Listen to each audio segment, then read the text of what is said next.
Chat में message कीजिएगा, हम रिकॉर्डिंग। चलिए, तो अपना हम लोग आज देख रहे हैं क्या चीज है ना, कॉन्स्टिट्यूशन या कॉन्स्टिट्यूएंट जो असेंबली था, कॉन्स्टिट्यूएंट असेंबली में पूरा कॉन्स्टिट्यूएंट असेंबली में दो टाइप का कमेटी था। एक को बोलते थे मेजर कमेटी, जो इम्पोर्टेंट कमेटी जो था, और एक था माइनर कमेटी। तो माइनर कमेटी को भी याद करना पड़ेगा और मेजर कमेटी का भी नाम याद करना पड़ेगा। तो देखो, मेजर कमेटी 8 गो था, टोटल 8 मेजर कमेटी था, और 8 मेजर कमेटी का अध्यक्ष को याद करना पड़ेगा। तो फर्स्ट हम नाम लिख देते हैं, जैसे union power committee, union powers committee. इसके अध्यक्ष कौन थे, मतलब कि प्रिसाइडिंग ऑफिसर या प्रेसिडेंट, जवाहरलाल नेहरू। वैसे ही थे दूसरा यूनियन कॉन्स्टिट्यूशन कमेटी, संघीय संविधान समिति इसको हिंदी में बोलते हैं।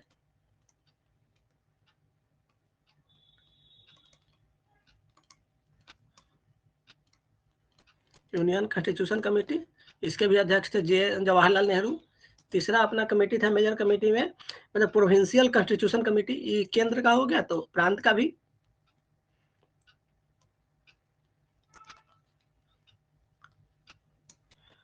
प्रोविंशियल कॉन्स्टिट्यूशन कमेटी के हेड थे सरदार वल्लभ भाई पटेल। इसको शॉर्ट में सरदार पटेल भी लिख लो, उतना ही से पटेल भी ध्यान रहेगा, उतना में भी क्वेश्चन बन जाता है। नेक्स्ट अपने कमेटी है जैसे ड्राफ्टिंग कमेटी, सबसे इंपॉर्टेंट था ड्राफ्टिंग कमेटी। तो ड्राफ्टिंग कमेटी के हेड थे बी आर अम्बेडकर साहब, बाबा साहब भीमराव अम्बेडकर। क्योंकि ड्राफ्टिंग कमेटी के जो अध्यक्ष है ना, तो ड्राफ्टिंग कमेटी के बारे में अलग से भी क्वेश्चन पूछता है कि ड्राफ्टिंग कमेटी के सदस्य कौन थे। अलग से हम आपको ड्राफ्टिंग कमेटी के सदस्य का नाम बताएंगे। नेक्स्ट मेजर, अभी मेजर कमेटी की बात कर रहे हैं, 4 बता दिए। पांचवा मेजर कमेटी था, जैसे एक था जैसे advisory committee, 5th number advisory committee, मतलब सलाहकार समिति हिंदी में उसको बोलते हैं। तो सलाहकार समिति 4-5 गो चीज के 5 चीज के लिए अलग अलग था। हम 5 को लिख देता हूं, इस सबको स्क्रीनशॉट करते चलिएगा, क्योंकि नोट्स बनाने में आपको स्क्रीनशॉट काम में आने वाला है। ऐसे रिकॉर्डिंग कर दिया हूं वीडियो को, अब बाद में वहां से भी रिकॉर्ड कर सकते हैं ऐप में जाकर। देखिए, जो बता रहे हैं एडवाइजरी कमेटी में, तो एडवाइजरी कमेटी अलग अलग चीज के लिए डिफरेंट डिफरेंट था। जैसे रियल में एडवाइजरी कमेटी जो है ना, वह किससे संबंधित है, फंडामेंटल राइट से, या बोल सकते हो उसको माइनॉरिटी एंड ट्राइबल अफेयर्स से, माइनॉरिटी एंड ट्राइबल अफेयर्स। तो ऐसा कई गो, मतलब इन माइनॉरिटी ट्राइबल अफेयर्स के एरिया से संबंधित। तो इसको टोटल हम लोग 5 ग्रुप में डिवाइड किया, मतलब इसको बोल सकते हो क्या चीज कि 5 सब कमिटी में डिवाइड कर दिए। तो 5 सब कमिटी कौन कौन था इसका, एक था फंडामेंटल राइट सब कमिटी। फंडामेंटल राइट कहने का मतलब कि हिंदी में बोलते हैं मूल अधिकार। तो फंडामेंटल राइट सब कमिटी के हेड थे जेबी कृपलानी। वैसे ही दूसरा था जैसे माइनॉरिटी सब कमिटी,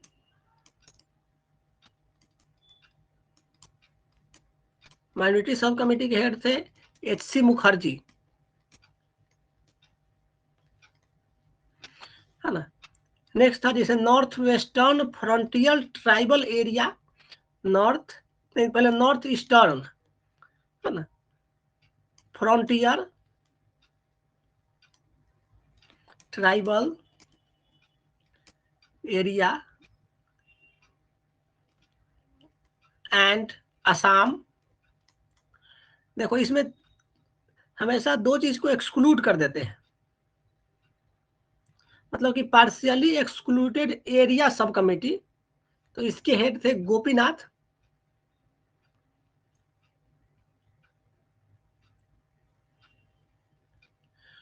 तो देखो इसमें दो टाइप्स है, एगो को हम लोग पार्शियली एक्सक्लूड कर देते हैं उस एरिया को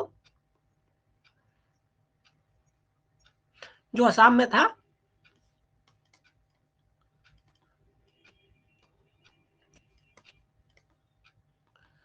तो देखो तो उसके लिए दो आदमी हैं, एक थे मतलब गोपीनाथ बारदोलाई,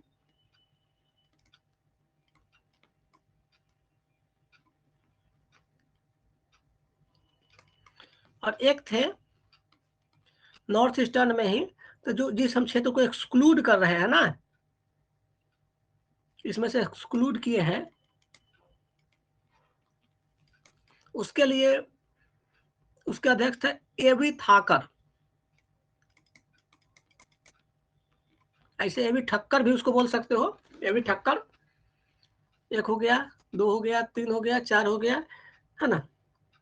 हाँ, पांचवा, north western frontier tribal area sub committee,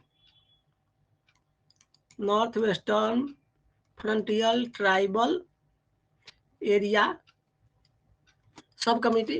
तो इसके अध्यक्ष का जनरली नाम क्वेश्चन मतलब कि नहीं पूछता है, और पूछता क्या है कि इसका कंफर्म कोई था नहीं। तो ये हो गया आपका एडवाइजरी कमेटी, उसके अध्यक्ष। और भी बताते हैं, अभी तक क्या बताया देखो, एक बताया 5वां नंबर एडवाइजरी कमेटी में कई को नाम हम कवर कर दिया।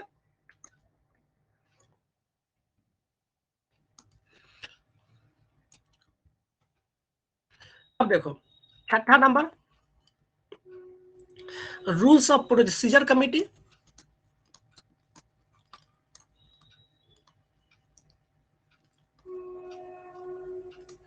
इसके अध्यक्ष थे राजेंद्र प्रसाद,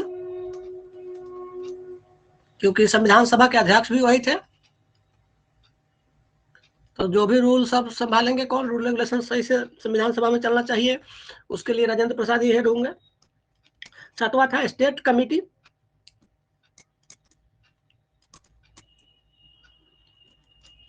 तो स्टेट कमेटी में क्या था कि जो अलग अलग राज्यों के बीच निगोशिएशन करवाता था ना वैसा, तो इसके अध्यक्ष थे जवाहरलाल नेहरू। और 8वां था स्टीयरिंग कमेटी,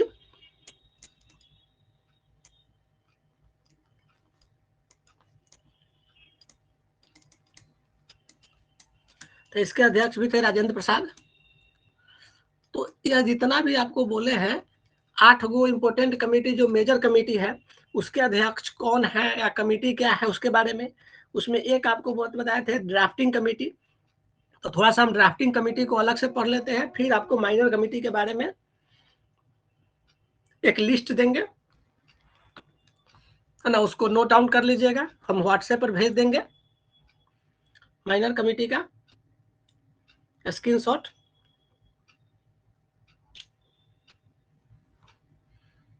ऐसे भेज क्या देंगे, हम अभी भेज ही देते हैं।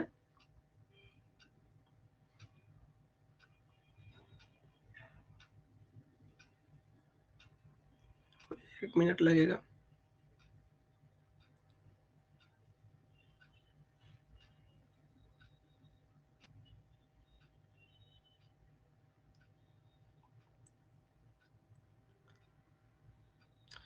संविधान सभा की जो भी माइनर कमेटी था उसके हम अध्यक्ष का नाम भेज दिए, मिल गया होगा आपको व्हाट्सएप पर। जब और भी स्टूडेंट बढ़ जाएंगे तो हम ग्रुप बना देंगे इसमें, और एक बार में हमको बार बार भेजना नहीं पड़ेगा। तो सबसे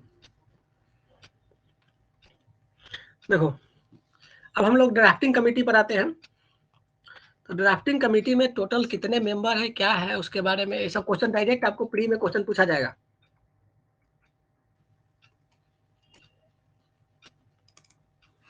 संविधान का सबसे इंपॉर्टेंट कमेटी है ड्राफ्टिंग कमेटी, संविधान सभा का। देखो मतलब सबसे इंपॉर्टेंट कमेटी, इसकी मतलब ड्राफ्टिंग कमेटी को सेटअप कब किया गया, स्थापना किया गया था अगस्त 29, 1947 में। ड्राफ्टिंग कमेटी को बनाया कब गया था? 29 अगस्त 1947 को। तो इसका मेन काम क्या है? टास्क, हर कमेटी का अपना अपना टास्क होगा। मतलब इसका टास्क था कि संविधान का एक ड्राफ्ट तैयार करना, कि संविधान कैसा होना चाहिए। मतलब कि संविधान लिख दो, उसके बाद में डिस्कस किया जाएगा कि इसमें क्या गलती है, क्या सही है, उसको छांटना अलग से, करेक्ट बाद में किया जाएगा। मतलब एक ड्राफ्ट तैयार कर देना है कॉन्स्टिट्यूशन का।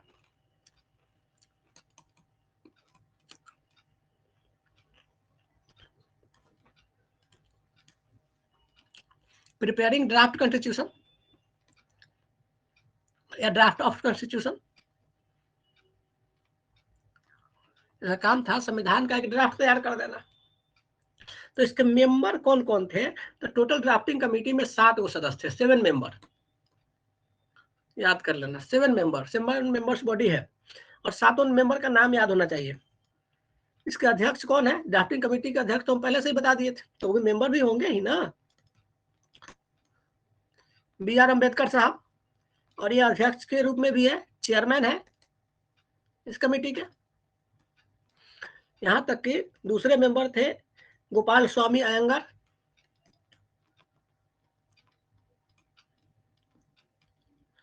गोपाल स्वामी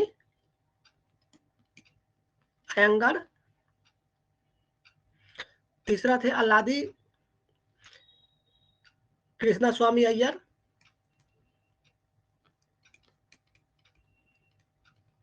अल्लादी कृष्णा स्वामी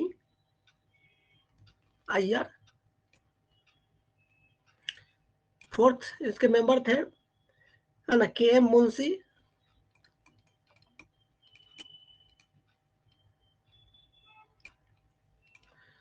फिफ्थ मेंबर में देखो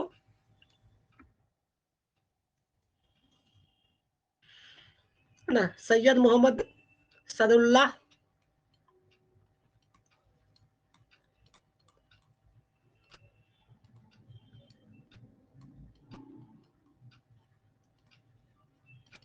है ना। 6 नंबर थे N माधव राव,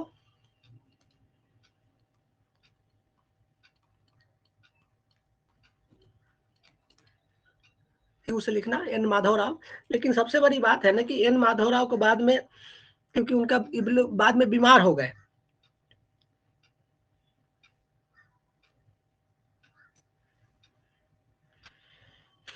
नेक्स्ट है 7 वो सदस्य TT कृष्णामाचारी,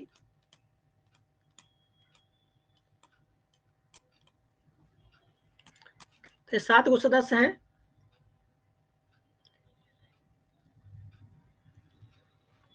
देखो माधव राव के जगह पर होना किनको था, है ना BL मित्र को, लेकिन ये बीमार होने के कारण इनके जगह पर इसको लाया गया, और TT कृष्णामाचारी को DP खेतान के जगह पर लाया गया, क्योंकि DP खेतान का मृत्यु हो गया 1948 में। तो ड्राफ्टिंग कमेटी में टोटल 8 मेंबर है ना। ड्राफ्टिंग कमेटी अपना प्रपोजल को स्वीकार की, ड्राफ्ट बनाया कॉन्स्टिट्यूशन का, और फरवरी 1948 में, क्योंकि इसका टास्क दिया गया था कॉन्स्टिट्यूशन का ड्राफ्ट प्रिपेयर कर देना है, तो फरवरी 1948 में अपना ड्राफ्ट बना के पब्लिश किया। अब यही पब्लिश करेगा, लग रहा हो संविधान बनने का बहुत सारा फेज है।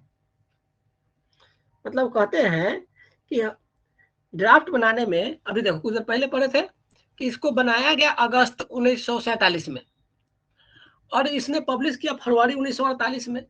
तो लगभग देखोगे अगस्त, सितंबर, अक्टूबर, नवंबर, दिसंबर, जनवरी, फरवरी, 6 महीना, है ना। उसके बाद कंटिन्यू इस पर डिस्कशन शुरू हुआ कि इसमें अमेंडमेंट होना चाहिए, और डिस्कशन करते करते फिर पहले तो देखो तुमको ड्राफ्टिंग कमेटी बना, ड्राफ्टिंग कमेटी बनाने के बाद इसने अपना ड्राफ्ट पब्लिश किया, ड्राफ्ट पर पब्लिश होने पर उस पर डिस्कशन हुआ कॉन्स्टिट्यूशन के ड्राफ्ट पर, और डिस्कशन होने के बाद अगेन पब्लिश हुआ अक्टूबर 1948 में, देख रहे हो। संविधान 1949 में बनने के तैयार हो जाता है 26 नवंबर 1949 को, और उसी दिन संविधान को मतलब कि पार्शियली हम लोग इनेक्ट कर लेते हैं। अब तुम प्रस्तावना पढ़ोगे संविधान का, तो उसमें लिखा हुआ है कि हम मतलब दिनांक 26 नवंबर 1949, मिति मार्ग शुक्ल सप्तमी संवत 2006 विक्रमी को हम लोग एतद द्वारा अंगीकृत अधिनियमित आत्मर्पित करते हैं, है ना। तो टोटल क्या हुआ, शुरू में ड्राफ्ट बनाने में 6 महीना लगा, 6 महीने से भी कम, 141 दिन लगा था। वो डेट क्वेश्चन पूछता नहीं है एग्जाम में, हम डेट बता दे रहे हैं 141 डेज, मतलब कि 3 5 15, वही 6 महीना से भी कम लोग बैठा था बात करने, अब ड्राफ्ट बना के दे दिया। और ड्राफ्ट बनाने में सबसे मेन है कि जैसे ही ड्राफ्ट बन के तैयार हुआ, तो इस पर डिस्कशन शुरू हुआ। क्लियर है ना। अब यहाँ से एक एक करके डिस्कशन होता है कि संविधान को लागू कैसे करना है, इसमें क्या बदलाव होना चाहिए, क्या अमेंडमेंट होना चाहिए, है ना। तो 4 नवंबर 1948 को, अक्टूबर तक अभी हम देख रहे हैं, अब देखो नवंबर में चलते हैं। 4 नवंबर 1948 को, उल्टा लिख दिए, नवंबर के बाद 4 होता है इंग्लिश में। देखो 4 नवंबर 1948 को क्या हुआ कि जो ड्राफ्ट बना के बी.आर. अम्बेडकर संविधान सभा के सामने रख के उस पर फर्स्ट रीडिंग शुरू हुआ। फर्स्ट रीडिंग, पहला वाचन, पहली बार बातचीत होना उस पर शुरू हो गया। मतलब रियल में जनरल असेंबली शुरू हुआ, और यह जनरल असेंबली लगातार 5 दिन तक, कितना तक, 5 दिन तक, 4 नवंबर से शुरू हुआ तो 9 नवंबर तक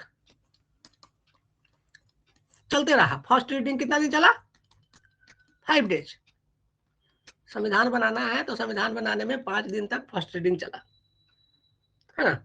फिर इसके बाद सेकेंड रीडिंग शुरू हुआ। तो सेकेंड रीडिंग कब हुआ, 15 नवंबर से शुरू हुआ सेकेंड रीडिंग, और चला कब, 17 अक्टूबर तक। लेकिन ये ध्यान रखना, 17 अक्टूबर ऐसा नहीं कि 48 में ही चला, नवंबर के बाद अक्टूबर आएगा, मतलब कि साल बदल जाएगा। तो 1949 सेकेंड रीडिंग, अभी लंबा चला, लंबा चला तो इसमें बहुत सारा बदलाव होगा, है ना। तो जैसे ही सेकेंड रीडिंग हुआ तो इसमें बहुत सारा क्या बदलाव हुआ कि लगभग जो ड्राफ्ट जो था ना, उसमें हम लोग बोलते हैं कि 2473 को डिस्कशन हुआ, इतना डिस्कशन हुआ, है ना। यहाँ तक कि 7653 को संशोधन हुआ, अमेंडमेंट, समझ रहे हो कितना अमेंडमेंट हुआ। और फाइनली जब इतना अमेंडमेंट करने के बाद संविधान को फिर से क्या रखा गया, फिर से कंस्टिट्यूएंट असेंबली के सामने थर्ड रीडिंग के लिए रखा गया, जो ड्राफ्ट हुआ। तो 14 नवंबर 1949 को फिर थर्ड रीडिंग के लिए शुरू हुआ, और यह करते करते 26 नवंबर 1949 को फाइनल कर दिया गया थर्ड रीडिंग के बाद। और 26 नवंबर को ही फाइनल उस पर बोलते हैं कि अपना सिग्नेचर किए। कितना, उस समय टोटल संविधान सभा के सदस्य 299 थे, लेकिन 299 में से प्रेजेंट कितना थे, 284 प्रेजेंट थे। उन्होंने संविधान पर साइन किया, आज भी ओरिजिनल साइन है, समझते हो, संविधान पर, है ना। और जैसे ही संविधान बन के तैयार हुआ, समझा रहे देखते चलो, तो रियल में उस समय कितना था, 395 आर्टिकल संविधान में, 8 को शेड्यूल था, है ना, टोटल। यह आपको डेट किस डेट का बता रहा है, 26 नवंबर 1949 का, 26 नवंबर 1949 का। अभी 26 नवंबर 1949 में आपको टोटल मिला के कितना है, 395 आर्टिकल। आज भी प्रेजेंट कॉन्स्टिट्यूशन में भी 395 आर्टिकल है नंबर के अकॉर्डिंग, लेकिन यह आपका जो शेड्यूल है ना, आज प्रेजेंट में 12 को हो गया है, समझ रहे हो। और इसके बाद में जोड़ा गया प्रियम्बल। संविधान में प्रस्तावना, जो हिंदी में उसको बोलते हैं प्रस्तावना, बाद में एक अलग से पार्ट जोड़ा गया, इसमें प्रस्तावना शामिल नहीं होता है। क्लियर है ना? तो मतलब कि इसमें ड्राफ्ट ही मेन है। तो ड्राफ्ट बनाने वाले के अध्यक्ष कौन थे? ड्राफ्टिंग कमेटी के अध्यक्ष थे बी आर अम्बेडकर साहब।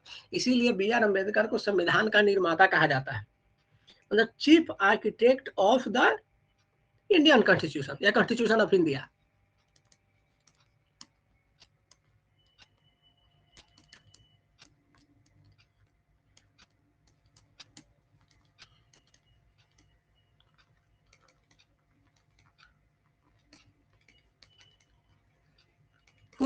B R Ambedkar Saheb, Baba Saheb Bhimrao Ambedkar. कहा जाता है कि उस समय दुनिया में कोई इनके बराबर का विद्वान नहीं था, दुनिया में सबसे बड़े विद्वान थे भीमराव अम्बेडकर साहब। क्लियर है ना? इतना बात, मतलब एक प्रकार का वो ब्रिलियंट राइटर थे, कॉन्स्टिट्यूशनल एक्सपर्ट थे, या जो भी कहना है, फादर ऑफ इंडियन कॉन्स्टिट्यूशन, मतलब कॉन्स्टिट्यूशन ऑफ इंडिया कह सकते हो। और जैसे ही 26 नवंबर 1949 को जब पार्शियली अडॉप्ट किया गया संविधान को, मतलब कि पार्शियली अडॉप्ट किया गया, कब? 26 नवंबर को ही आंशिक रूप से लागू हो गया। तो उस दिन से संविधान का कितना पार्ट लागू हुआ, है ना? कहा जाता है कि जनरली आर्टिकल नंबर हम लिख देता हूं कौन कौन सा है। 5, 6, 395 आर्टिकल में से 5, 6, 7, 8, 9 और तुमको 60, 324, 367, 366 भी था, 366, 367, उसके बाद अपना 379 था, 380 था, फिर 388, 390, 192 और 93, इतने आर्टिकल लागू हुए थे। 15 को टोटल आर्टिकल था। 15 नंबर कितना? 15 को गिन लो, ये 1 2 3 4 5 6 7 8 10 11 12 13 14 15, 15 को कुल आर्टिकल को उसी दिन से आंशिक लागू कर दिया गया, इसीलिए इसको आंशिक रूप से बोलते हैं संविधान लागू हुआ। और बाकी जो संविधान का बाकी हिस्सा था वो 26 जनवरी 1950 को लागू किया गया, और इसको रिपब्लिक डे हम लोग मनाते हैं। और 26 जनवरी को ही क्यों लागू किया गया? क्योंकि 26 जनवरी 1930 को पहली बार मतलब कि संविधान, मतलब एक प्रकार से स्वतंत्रता दिवस मना दिया गया था, इसीलिए 26 जनवरी का डेट को ही मनाया मतलब माना जाता है। इसके पीछे यही रीजन है, उसको लिखना है तो लिख सकते हो, है ना? 26 जनवरी 1930 को पूर्ण स्वराज्य के रूप में सेलिब्रेट किया गया था, है ना? क्योंकि उस समय दिसंबर 1929 में कांग्रेस का लाहौर सेशन हुआ था, लाहौर सत्र। और इस लाहौर सत्र के बाद पूर्ण स्वराज्य के कारण पहली बार 26 जनवरी 1949 को क्या मनाया गया था? मतलब एक प्रकार से आजादी का दिवस मतलब मान लिया गया था, पूर्ण Swaraj day, complete independence day. और इसी के नाम पर 26 जनवरी का ही डेट को संविधान लागू करने का डेट माना गया। और फाइनली क्या हुआ कि 26 जनवरी 1950 को संविधान लागू हो गया। क्लियर है इतना बात?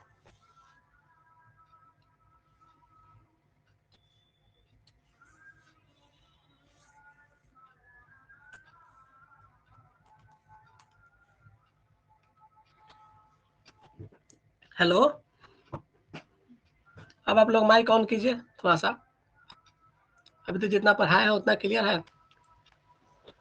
Yes sir. Yes sir. अभी तक जितना बताया सब समझ में आया कि नहीं आया? आया है सर, समझ में आया। तो हम बोले थे कि 7 बजे तक ही पढ़ाएंगे। जी। संविधान बन के तैयार हो गया, आगे की कहानी हम लोग पढ़ते रहेंगे। जी।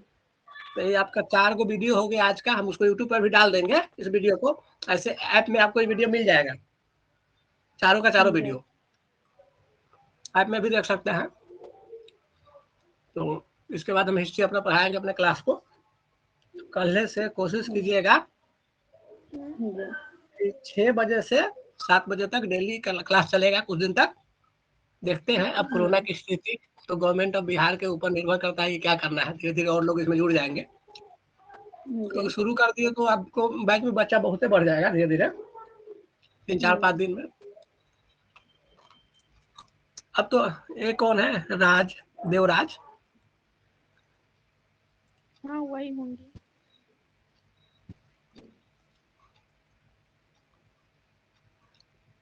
नाम बताइए अपना पहले कम से कम। माइक ऑन कर लीजिए माइक।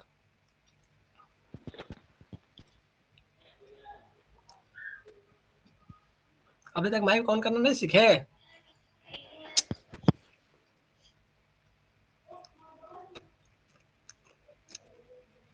सीख लो कर लेंगे है ना। और इसमें चलो ठीक है। तो आज के लिए और कुछ पूछना है तो नहीं है तो एक काम करना, अपना पॉलिटी का जो बुक आता है ना लक्ष्मीकांत का, उसको खरीद ले। एम लक्ष्मीकांत की पॉलिटी वाली बुक खरीद दीजिएगा मार्केट से। ओके। जिसका हिंदी मीडियम होगा वो हिंदी में खरीदेगा, जिसका इंग्लिश मीडियम होगा इंग्लिश में खरीदेगा। ये टेंशन नहीं लेना है कि हम हिंदी में पढ़ाते हैं कि इंग्लिश में पढ़ाते हैं। मेरा सेम लैंग्वेज, जो लिखना है हिंदी में लिखो इंग्लिश में लिखो, कोई दिक्कत नहीं। सर हिंदी में ही पढ़ाइए। हिंदी था, इंग्लिश में कुछ सुने हो? नहीं फिर क्या दिक्कत बोल है? दिए हैं। हाँ तो इसीलिए बोल रहे हैं कि मतलब कि आपको कोई अंतर नहीं होगा कि हिंदी है कि इंग्लिश। इतना है कि थोड़ा हम लिखने में इंग्लिश यूज करते हैं क्योंकि हिंदी पर थोड़ा हम लोग हमारा लिखने पर हाथ व्यस्त है, होता है ना। तो आपको सारा बुक हिंदी में खरीदना है, जो भी पढ़ाएंगे उसको थोड़ा सा इंग्लिश आना भी चाहिए। और हिंदी में आपको बुक खरीदना है तो आप इंग्लिश में जो चैप्टर को हम जैसे पढ़ाएंगे हिंदी में बना लीजिएगा नोट्स उसका अपना। उतना तो कर ही सकते हैं आवाज सुनकर ना। अब हमसे 100% एकदम शुद्ध हिंदी वाला आशा नहीं रखिएगा, क्योंकि तो हम अपने लिए भी नहीं कर पाएंगे। इसके लिए एक बुक खरीद लो। अब हम इसको एग्जिट करते हैं, है ना। व्हाट्सएप पर मैसेज कर दिया। नाम नहीं बताए, क्या नाम था? सर नाम पूजा सिंह है। पूजा सिंह। तो थोड़ा नाम सही कर लो। ये हम सोच रहे थे कोई लड़का तो नहीं ज्वाइन कर लिया, इसीलिए हम कंफर्म होना चाह रहे थे कि कोई भी कर सकता है ना। अच्छा तो बैच अलग होता है क्या? हाँ तो बैच अलग अलग रहेगा नहीं। हम आपको पर्सनल एक बैच का हम आईडी क्रिएट करके इधर हम बीपीएससी के लिए बनाए। ऐसा तो मेरे पास बहुत सारा बैच हो जाएगा ना, होगा ऐप में। अब सब आपके बैच में आपको सब दिखेगा नहीं, आपको एक ही दिख रहा होगा। जैसे क्लासरूम ऐड करेंगे तो दूसरे में आप चले आइएगा, लेकिन उतना आप एक बैच में पढ़िए अपना। ये आप लोग का चलेगा बैच कंटिन्यू। व्हाट्सएप पे मैसेज कर दीजिएगा। आपको क्या बोल रहे थे हम भूल गए, जो भी है ना। यूट्यूब वाला अपना लिंक भेजने के लिए बोले थे, किसी चीज का ये भेजने के लिए बोले थे आप। भेज दिए होंगे किसी को जो भेजना होगा। इसीलिए बोल रहे हैं कि बहुत सारा चीज मटेरियल, स्टडी मटेरियल कुछ कुछ अपना भेजते रहते हैं व्हाट्सएप पर। जब जरूरत पड़ता है तो पढ़ाते पढ़ाते बीच में हम क्लिक किए भेजा गया इसके लिए। और हम अपना यूट्यूब का लिंक भेज देते हैं, आप ज्वाइन कर लीजिए। अगर मन करे आपको हिस्ट्री पढ़ने का तो पढ़ सकती है। अभी कुछ देर 5 मिनट के बाद आपको, चाहे 5 मिनट में हिस्ट्री का क्लास शुरू हो जाएगा। 1 घंटा लगातार हिस्ट्री पढ़ाएंगे, लेकिन आपको थोड़ा उसका ये नहीं क्लियर होगा कि हम कहाँ से पढ़ा रहे हैं कहाँ जा रहे हैं, क्योंकि लगभग खत्म होने वाला है। तो हिस्ट्री का स्टार्टिंग से नहीं डाले हुए हैं यूट्यूब पे क्या? नहीं फिर भी डाले हुए हैं, लेकिन उतना उस समय तक इतना हम यूट्यूब पर ज्यादा फोकस नहीं करते थे, लेकिन अब डाल देते हैं थोड़ा सा। हम यूट्यूब पर सेकेंडरी मैटर में रखते हैं। अपना ऐप में पढ़िए शांति से, ठीक है। वो एक्स्ट्रा पढ़ना हो तब।